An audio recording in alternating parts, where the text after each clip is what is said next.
ሰላም ከመይ ትውዕሉ ዝኸበርኩም ተኸታተልቲ ቃርፋ ሚድያ ኣመራርሓን እቲ ንባዕሉ ሓይሊ ሰላም ትግራይ ዝፅውዕ ዕጡቕ ዝኾነ ተስፋይ ንጉስ ራያ ኣብ ቀይዲ ከም ዝዋዕለ ተገሊጹ። ሰራዊት ትግራይ ፅረ ድሮን ዕጥቂ ከም ዝዓጠቓ ተረጋጊጹ። ብዛዕባ እዚ ምስ ዝተገብረ ዓወት ፈተነ ተታሒዙ ዝረኸብናዮ ሓበሬታ ክነካፍለኩም ኢና። ሰራዊት ሱዳን ኣብ መዕርፎ ነፈርቲ ኒያላ ዝርከቡ ናይ ምልሻ ማዕስከራት ደብዲቡ ድሮን ከም ዝሓምሸሸ ተገሊጹ። ኢራን ንፈረንሳን ብሪጣንያን ኣጠንቂዓ ዝብሉን ካልእ ሓበሬታታት እውን ኣለውና። ሓቢርኩምና ፅንሑ ሰናይ ምክትታል ክኾነልኩም ተመኒዩ። ኣመራርሓን እቲ ንባዕሉ ሓይሊ ሰላም ትግራይ ዝፅውዕ ዕጡቕ ዝኾነ ተስፋይ ንጉስ ራያ ኣብ ቀይዲ ከም ዝዋዕለ ተገሊጹ።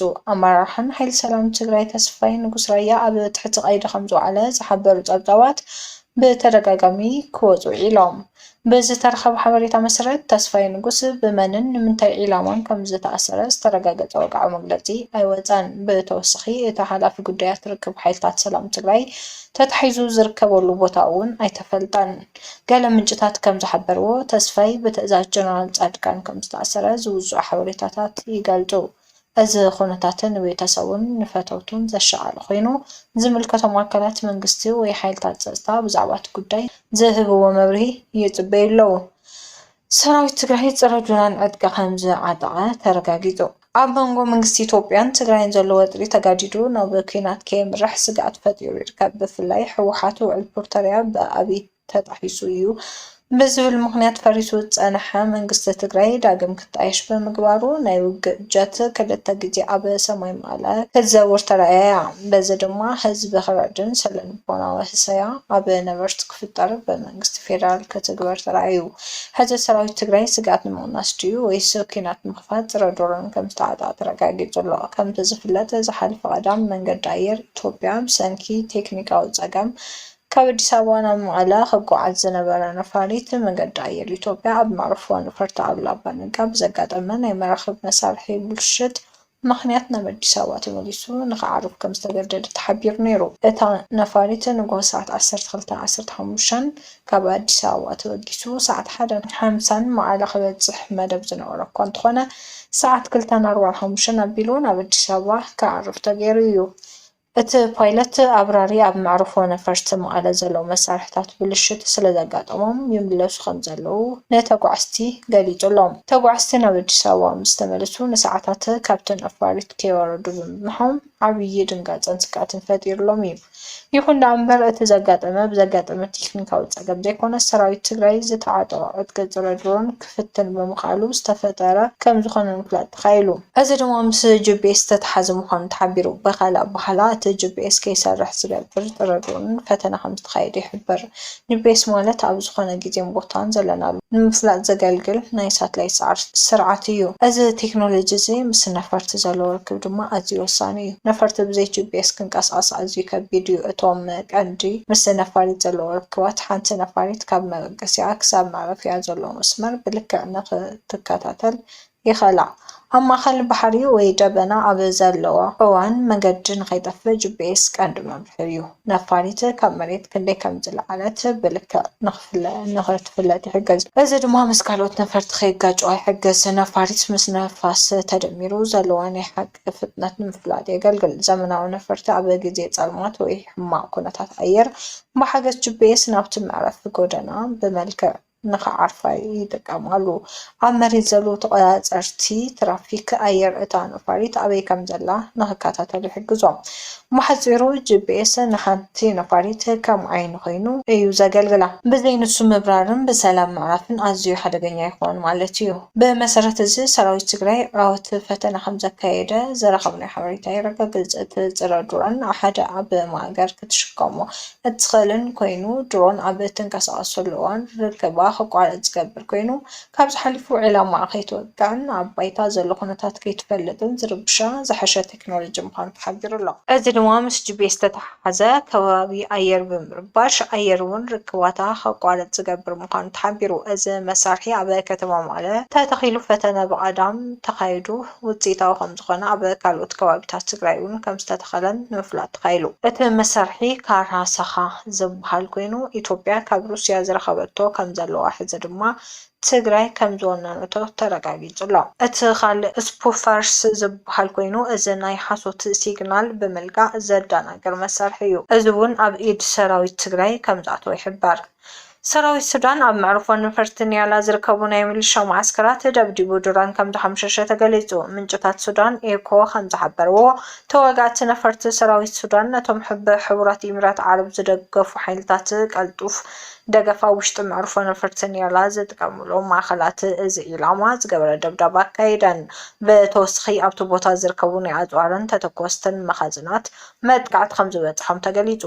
በቲ ዝተኸየደ ደብዳብ እቶም ሚሊሻታት ወታደራዊ ስርሒታት ዝጥቀሙላ ዝነበሩ ኣብ ቻይና ዝተሰርሐት CH-95 ዝዓይነታ ስትራቴጂካዊት ድሮን ኣብ ውሽጢ እቲ መዕርፎ ነፈርቲ ከም ዝዓነወት ተሓቢሩ። እቲ ድሮን ዘንቀሳቐሱ ዝነበሩ ሰብ ሞያ ኣብቲ መጥቃዕቲ ከም ዝተቐተሉ ጸብጻባት የመላኽት። ገለ ዘይተረጋገጹ ናይ ጸብጻባት ከም ዝሕበርዎ ድማ እቲ መጥቃዕቲ ንመበገሲ መንበሪ ገዛ መሪሕ እቶም ሚሊሻታት መሐመድ ሓምዳን ደጋሎ ኢላማ ዝገበረ ክኸውን ከም ዝኽእልን ንሱ ግን ካብቲ መጥቃዕቲ ከም ዝድሓነ ይግለጽ። በዚ መጥቃዕቲ ዝዓነወት CH-95 ዝተባህለት ድሮን ነዊሕ ርሕቀት ክትበጽሕን ነዊሕ ሰዓታት ክትነፍርን እትኽእል ኮይና ንስለላን መጥቃዕቲ ሚሳይላት እትውዕል ዘመናዊት ኣጽዋር እያ። ብተመሳሳሊ ዜና ኣብ ደቡብ ኢትዮጵያን ሱዳንን ኩናት ከም ዝተወልዐ ተሓቢሩ። ከምቲ ዘስግእ ዝነበረ እቲ ኩናት እናገፍሐ ናብ ክልል ኢትዮጵያ ይጽጋዕ ከም ዘሎ ዝወጽኡ ዘለዉ ሓበሬታታት የረጋግጹ። እቲ ኣብ ሱዳን ዝካየድ ዘሎ ኩናት ናብ ኢትዮጵያ ይስፋሕፋሕ ከም ዘሎ ዘመልክቱ ሓበሬታታት ካብ ከባቢታት ደቡብ ዝዝርግሑ ዘለዉ ሓበሬታታት እተረጋገጹ። ሕዚ ቦታ ውግእ ንኢትዮጵያ ኣብ ዝዓረብ ናይ ሱዳን ክፍለ ሃገር ብሉ ናይል ከቢድ ውግእ ክካየድ ከም ዝጀመረ ይሕበር። ሰራዊት ሱዳን ሓይልታት ቅልጡፍ ደገፍን ስትራቴጂካዊ ቦታታት ንምቁፅጻር ይዋግኡ ከም ዘለዉ እውን ኣብዚ ውግእ ብማሊካ ኣጋር ዝምራሕ ጉጅለ ምስ ሰራዊት ሓይሜት ተሰሊፉ ከም ዘሎ ተገሊጹ።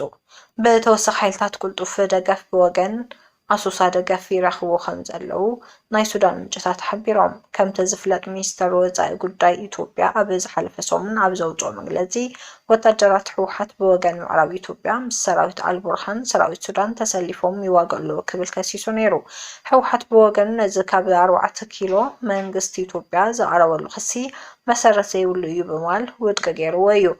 ሕዚ እቲ ኩነታትን ጸጥታ እቲ ዞባ ብፍላይ ድማ ንክልላት ትግራይን ቤንሻንጉልን ጉሙዝን ኣብ ዓብይ ስጋት ዘውድቕ ኮይኑ ኣሎ። ኣሜሪካ ኣብ ምብራቕ ኣፍሪካ ሓድሽ ስትራቴጂ ፀረ ገበራ ዓዲ ዕላው ገይራ። እዚ ድማ ንኢትዮጵያ ሸኽሚ ከም ዝኾነ ይሕበር። ቤት ጽሕፈት ፕረዚዳንት ኣሜሪካ ብ6 ጉንበት 2026 ኣብ ዘውፅኦ ሓድሽ ናይ ፀረ ሽበራ ስትራቴጂ ኣብ ምብራቕ ኣፍሪካ ምስ አልሸባብን ISን ዝግበር ኩናት ሓላፍነቱን መንግስታት እቲ ዞባ ዘሸክም ሓድሽ ፖሊሲ ዕላው ገይሩ። ብምጥማት ዝምራሕ ተባሂሉ ዝተሰመየ ሓድሽ ማዕቀፍ ኣሜሪካ ኣብ ኣፍሪካ ዘለዎ ወታደራዊ ምንቅስቃስ ብምንካይ እቲ ዝኸበደ ናይ ውግእ ጦር ኣብ መንኩብ ሰራዊት መከላኸሊ ኢትዮጵያን ኣብ ትሑት ልኡኽ ሕብረት ኣፍሪካ ዝንቀሳቐሱ ሓይልታት ዝጸን እዩ። ቀንዲ ሽቶ ኣሜሪካ ጽንፈኛታት ጉጅለታት ኣብ ረብሓታት ኣሜሪካ መጥቃዕቲ ንኸይፍጽሙን ንምክልኻልን ኣብ ልዕሊ ክርስቲያን ማሕበረሰባት ዝፍጸሙ መጥቃዕቲ ምግታእን እዩ። በዚ ድማ ኣሜሪካ ኣብቲ ዞባ ቀሊል ወታደራዊ ርክብ ጥራይ ከም ዝህልዋን ታርኣ ድማ ኣብ ናይ ስለላ ሓበሬታ ስልጠናን ምክትታልን ጥራይ ከም እትሓጥሮ ገሊጻ። ሶማልያ፣ ሱዳን፣ ሞዛምቢክ፣ ሳሄልን ታፍሰስ ቃላይ ቻድን ቀንዲ ስጋት ገብረ ሽበራ ዘለዎም ቦታታት ተባሂሎም ተለልዮም ኣለዉ። ኣሜሪካ ነቲ ናይ ጸጥታ ምትሕብባር ምስ ናይ ንግድን ቁጠባዊ ርክባት ከም ዝተኣሳሰረቶ እውን ይግለጽ። ብሓፈሽኡ እዛ ሓድሽ ስትራቴጂ ኣሜሪካ ካብ ቀጥታ ወታደራዊ ተሳትፎ ወፂኣ ሃገራት እቲ ዞባ ንገዛእ ርእሰን ግንባር ፈጢረን ነቲ ኩናት ባዕለን ንክዋፅኦ ዝገደደን ከቢድ ሓላፍነት ናብ ኣፍሪካውያን ዘሰጋግር ፖሊሲ ምዃኑ የመላኽት። ኢራን ንፈረንሳይ ብሪጣንያን ኣፀንቂዓ። ፓሪስን ለንደንን ናብቲ ዞባ ናይ ኩናት መርከብ ብምልኣኸን ስዒቦ ዕጡቓት ሓይልታት ኢራን ናብ መጻቢ ሆርሙዝ ንዝለኣኹ ዝኾነ ይኹን ናይ ኩናት መራኽብ ቆራፅን ቅልጡፍን መልሲ ከም ዝህቡ ሎሚ ሰንበትን ንብሪጣንያ ፈረንሳን ኣጠንቂቖም ኣለዉ።